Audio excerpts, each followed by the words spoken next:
ingin bertanya perihal teori sejarah, yang mana zaman dulu kala ada manusia purba. Namun saya yakin bahwa manusia pertama itu Nabi Adam.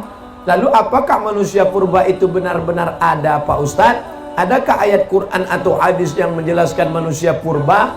Nabi Adam panjangnya situ naziraan, 60 hasta. Saya berapa hasta? Satu hasta nih, dari ujung nih ke sini. Satu hasta, dua hasta, tiga hasta, empat hasta. Karena kita udah lama kenal, tambah sedikit, 5 hasta. Nabi Adam 60 hasta. Kalau begitu Nabi Adam panjang sekali. Lalu kemudian berkurang. Saya ini last edition, yang paling kecil. Sedangkan manusia purba itu jutaan tahun yang lalu, dari fosil-fosil yang ditemukan dalam tanah. Sedangkan dari Nabi Adam ke Nabi Muhammad SAW tidak sampai jutaan tahun.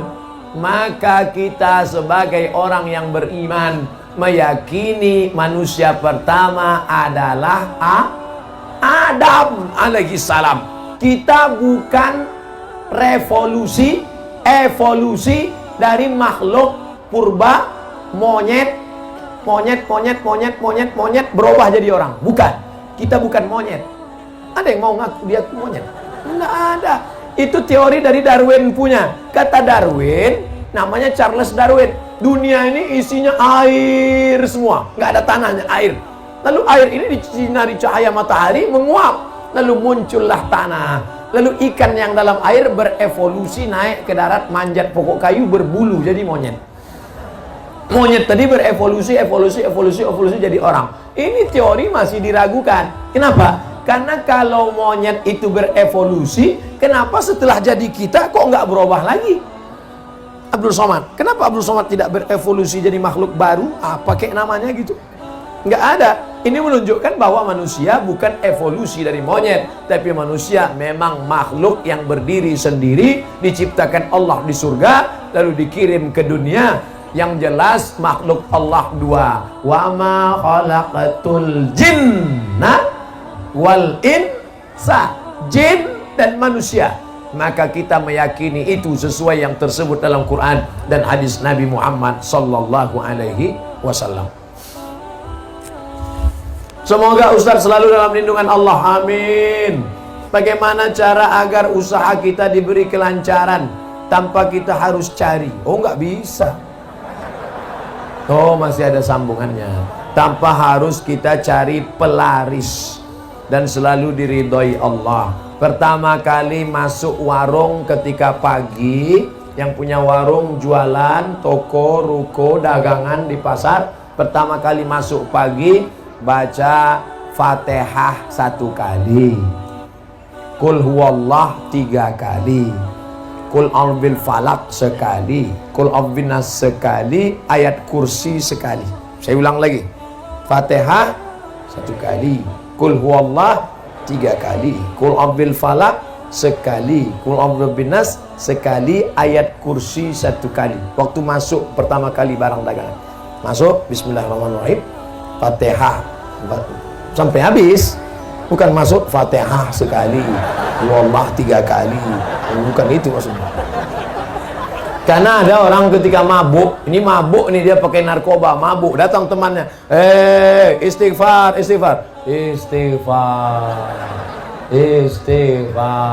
bukan itu. Kalau disuruh istighfar berarti astaghfirullah rabbal baraya, astaghfirullah minal khataya. Nah, itu baca yang 5 tadi. Itu Ustadz dapatnya dari mana? Kebetulan saya diminta oleh alumni dari para habaib waktu Habib Umar bin Hafiz datang tahun lalu di Hotel Crown. Saya pembawa acara Habib Jin dan penerjemah Habib Umar bin Hafiz yang beri materi di hadapan pengusaha-pengusaha. Ada pengusaha yang nanya, Habib, kami ini bisnismen, gimana supaya lancar? Nah, itulah disampaikan Habib Umar bin Hafiz lengkap dengan ijazah. Pertama kali masuk baca Fatihah, Qul huwallah 3 kali, Falaq sekali, Winas sekali, ayat kursi 1 kali. Ijazah dari beliau.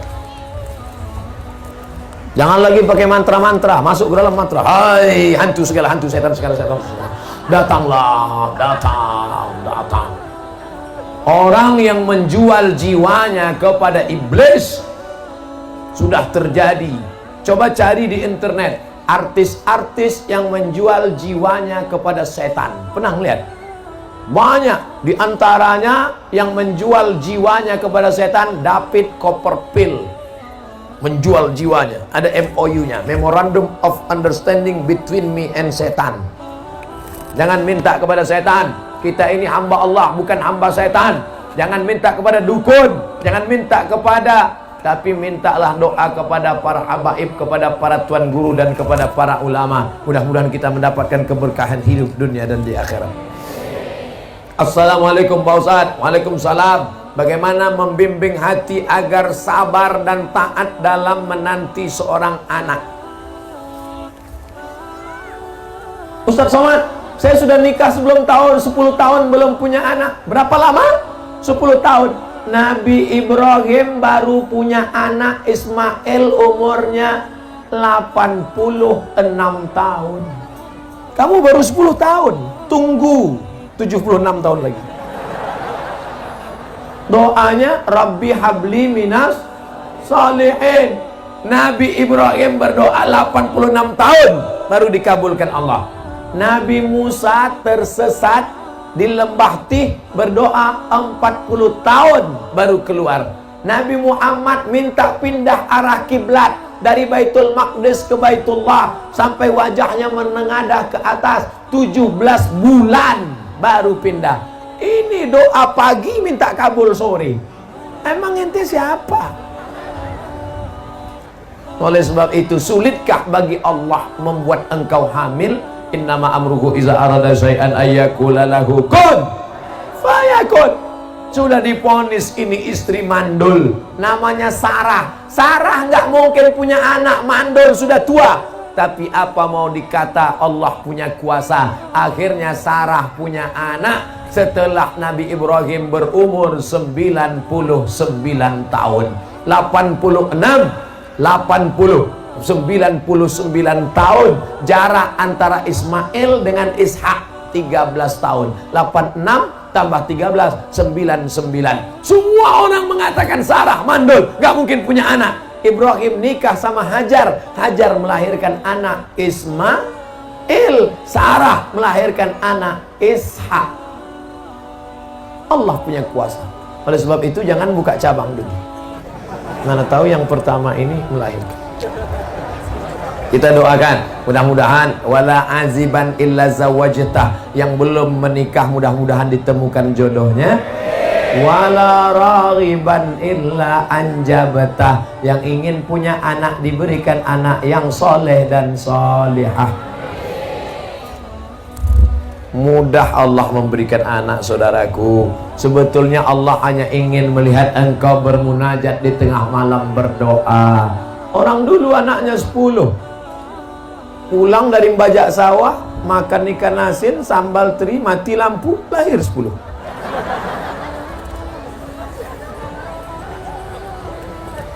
Ustadz, apakah ketika orang tua sudah meninggal dunia, masihkah bisa memberikan doa-doa untuk anaknya, Pak Ustadz? Orang tua sudah meninggal dunia, apakah dia masih bisa berdoa kepada Allah untuk orang yang masih hidup? Iza matal insan, kalau manusia mati, inqoto'a, putus amalnya. Maka menurut ulama yang putus amalnya itu adalah amal taklifi. Itu maknanya. Yang putus itu amal taklifi. Orang meninggal tidak wajib sholat, orang meninggal tidak wajib puasa, orang meninggal tidak wajib umroh kalau mampu, orang meninggal tidak wajib bayar zakat. Tapi bahwa setelah meninggal dia beramal, maka dia tetap beramal. Mana contohnya?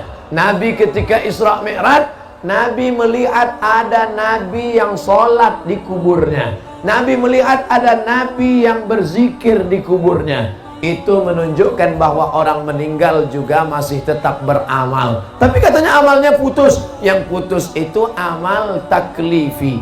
Makanya wali-wali Allah masih bisa memberikan doa. Makanya ada orang yang bertawassul kepada Allah berkat Syekh Abdul Qadir Al-Jilani, berkat Syekh Abdullah Syattari, berkat Syekh Abdul Hasan Asyazili, berkat para ulama wali-wali Allah. Artinya apa? Mereka masih bisa beramal. Yang dimaksud amal putus adalah amal taklifi, sholat, puasa, zakat, haji, umroh, amal yang wajib. Makanya kalau ada tetangga, kawan, sahabat yang nggak mau sholat, nggak mau puasa, suruh dia mati.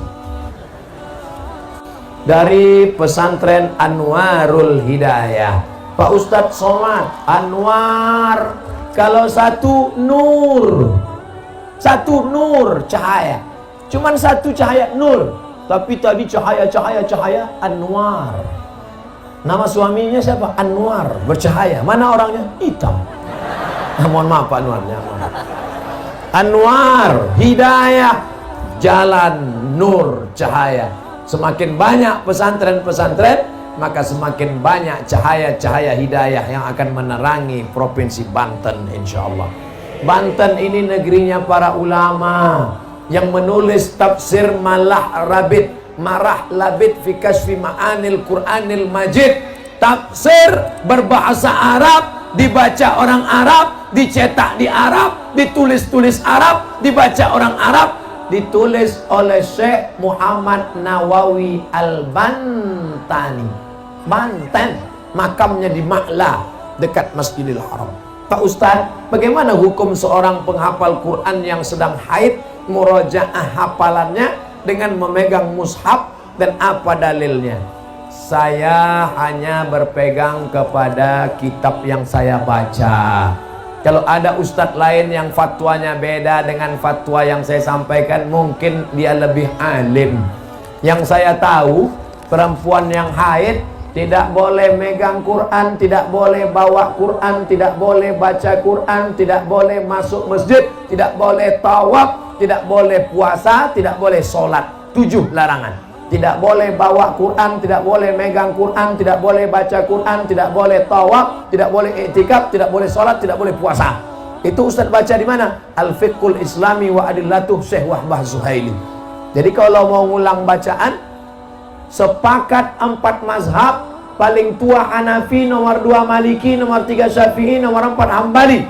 Perempuan yang tidak suci, dalam keadaan hadas besar, dalam keadaan haid, tidak boleh baca Quran. Ada pengecualian? Ada 2. Yang pertama, menurut mazhab Maliki, perempuan yang hafal Quran boleh ngulangi hafalan murojaah, karena yang hafal Quran mesti ngulang 1 hari 2 juz. Selama haid 7 hari nggak ngulang, hilang 14 juz. Maka cara ngulangnya an zahri qalbin, dalam hati. Makanya kalau ada nanti kelihatan ada anak gadis diam aja, itu sedang ngulang hafalan. Kalau dia hafal Quran, tapi kalau enggak diam, itu kesambet. Menurut mazhab Maliki, perempuan yang hafal Quran boleh murojaah, mengulangi hafalan an zahri qalbin, dalam hati dia. 2. Menurut mazhab Hambali, boleh mengulang membaca tapi putus-putus. Ibu-ibu yang guru di sekolah boleh, tapi putus-putus. Anak-anak murid ikuti ibu ya. Ya ayyuha allazina amanu ittaqullah haqqa tuqatih. Boleh. Jadi yang boleh mengulang hafalan 2. Pertama, perempuan yang hafal Quran. Yang kedua, guru ngajar di sekolah untuk putus-putus, potong-potong, menurut yang saya baca. Jelas? Apa perlu bersahadat ulang, berbaiat bagi yang sudah lahir dari keluarga muslim? Bapaknya muslim, ibunya muslimah, anaknya muslim. Datang ustadz, kamu belum Islam. Kalau mau Islam harus ulang syahadat di depan saya, karena saya disaksikan guru saya disaksikan guru saya, guru saya disaksikan guru saya, sampai ke Nabi Muhammad. Tapi bapak saya Islam. Bapak kamu nggak diakui Islamnya karena belum belajar ke saya. Ini lagi tren nih sekarang. Maka ada jamaahnya yang datang ke saya, Ustaz Somad, kata guru saya, Islam saya belum sah kalau belum bersyahadat depan dia. Apa pendapat Ustaz? Bawa gurumu ke sini biar saya syahadatkan. Bawa guru kau ke sini biar ku syahadatkan. Ini UUD aja ini, UUD. Aliran-aliran model begini, UUD, UUE. Ujung-ujungnya duit, ujung-ujungnya wanita. Kalau yang mau syahadat nenek-nenek dari jauh aja. Kalau anak gadis harus di sana.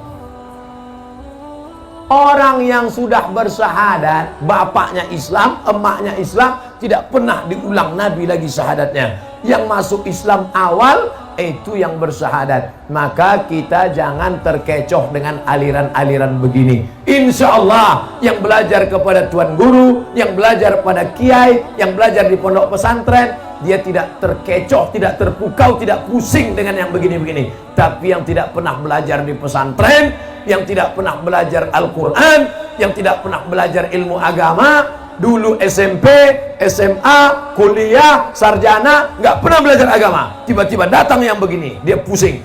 Makanya anak-anak kita dimasukkan sekolah agama.